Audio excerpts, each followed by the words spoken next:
ಮತ್ತೊಂದು ಕಡೆ CM ರೇಸ್ನಲ್ಲಿ doctor G Parameshwar ಅವರು ಕೂಡ ಇದ್ದಾರೆ ಅನ್ನುವಂತಹ ಹೇಳಿಕೆಯನ್ನ ಕೊಟ್ಟಿದ್ದಾರೆ. ಯಾರು ಹೇಳಿಕೆಯನ್ನ ಕೊಟ್ಟಿದ್ದು ನೋಡ್ತಾ ಹೋಗೋಣ.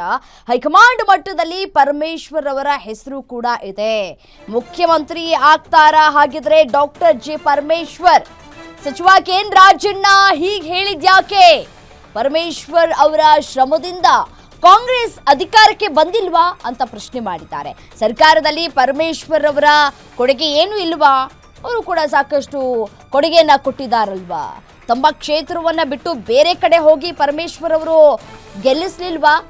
ತುಮಕೂರಲ್ಲಿ ಸಚಿವ ಕೆ.ಎನ್. ರಾಜಣ್ಣ ಪ್ರಶ್ನೆ ಮಾಡ್ತಾ ಇದ್ದಾರೆ. ಈ ಹಿಂದೆ ಪರಮೇಶ್ವರ್ ಅವರಿಗೆ ಸಿಎಂ ಆಗಬೇಕಾದಂತಹ ಅವಕಾಶಗಳು ಕೂಡ ಇತ್ತು. ಆದರೆ ಸಿಎಂ ಸ್ಥಾನ ಅವರಿಗೆ ತಪ್ಪಿತ್ತು. ಸಿಎಂ ಆಗುವ ಎಲ್ಲ ಅರ್ಹತೆ ಪರಮೇಶ್ವರ್ ಅವರಿಗೆ ಇದೆ ಅಂತ ಹೇಳಿ ಕೆ.ಎನ್. ರಾಜಣ್ಣ ರಿಯಾಕ್ಟ್ ಮಾಡಿದ್ದಾರೆ.